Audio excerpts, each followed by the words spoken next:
Soomaalida waa inaga dhaxayso idin aflagaadin mayno idin caay mayno annagu qoriga qaadan mayno dhiigna soo hoyn mayno laakiin waxaan idin sheegaynaa inaan nabadda Soomaaliland iyo dadkan aydan kala kaxay karin halkani waa xeeliga badda lagu hayaaya waxa maanta shir jaraa'id ku qabtay Cali Xamuud Jibriil oo ah gudoomiye ku xigeenka labaad ee golaha wakiilada Soomaaliland isaguna halkaasi dhaliilo kala duwan uga jeediyay xubno ka mid ah mas'uuliyiinta dawladda federaalka Soomaaliya aan ka soo hadlayaa degmada Lughaya degmadii Lughaya ayaan ku suganahay badeedii oo dhex jooga waxaan jawaab waafiya siinayaa ama adag siinayaa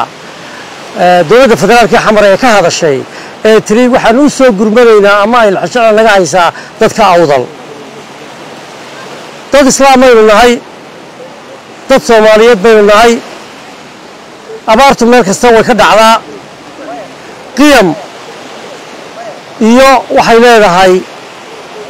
isku naxariis Soomaali ka dhaxaysa 2011kii abaar baa ka dhacday baasan Soomaaliya waanu gurmanay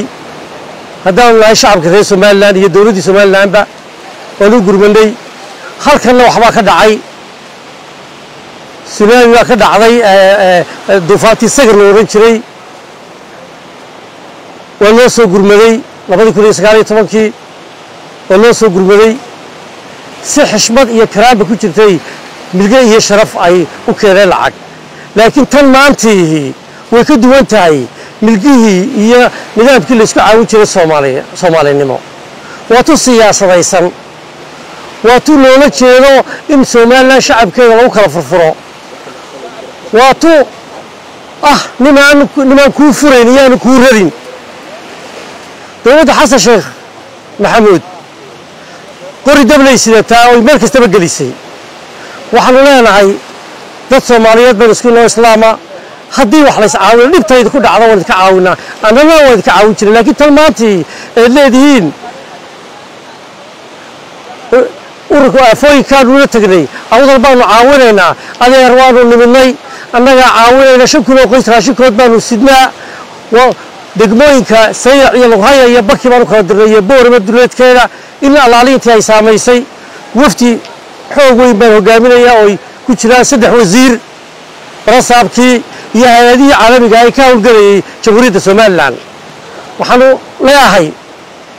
tiina siyaasadaysan dawladda federaalka awdal shaqaad ku leedihiin ma jirto inuu ka labaatiina halkiina saayidin deeqdo waxaad wax loogu qabanaysaan Soomaalida ka kala geeyay intii halka joogtay isuurtada oo Soomaalida isku qaata waxa xamar ka socdaa loo ognahay idinkaan sarki karin idinkaan isku talaabi karin markaas aad rabtaa qoriga dab kale inaad keento awdal annaga u dhalanay annaga ina doorteen annaga ayaa dadkayga dib iyo dheef la qabna abaarta baasan maanta gobolka ka jirtay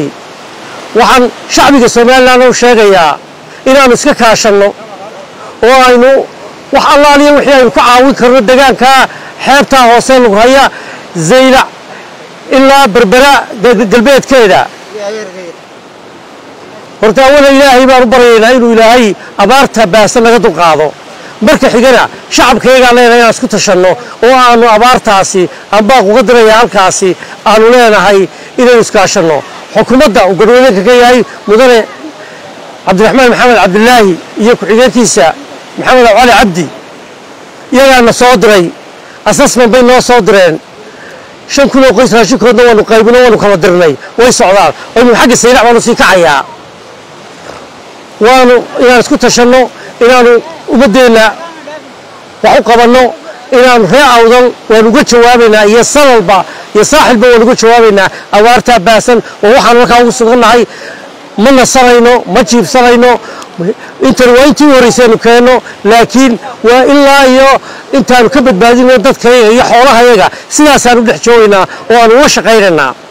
laakiin qolada xamar waxaan leeyahay faragelinta qaawan ee wadaan waxba awdal kama qaadaysaan mikrafoon aad soo istaagtaan jacaylaad ree awdal u qabtaan maaha waa nacaybshaad u qabtaan nabadda halka ka islaaxday inaad ku kala kaxaysaan laakiin waxaan idin sheegaynaa inaan nabadda Soomaaliland iyo dadkan aydan kala kaxay karin wada dhashay wadada isku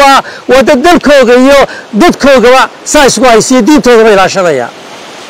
meel aad ka soo gashaana ma jirtaan beenta iyo baabahada aad saxaafadda ku qabanaysaan aad noo baryo tegaysaan annaguba afan ku baryo tagaa waanu haysanaa annagu nagu yaallaa hay-adihii caalamiga ahaa way nala joogaan hay-addii Nadford way nala socotaa isuduwadeedii gobolka Awdal iyo Salal keedii qarankuna wuu soo dhiibay raashinkii waanu isku tashanaynaa institution haddeedin keedaanu leenahay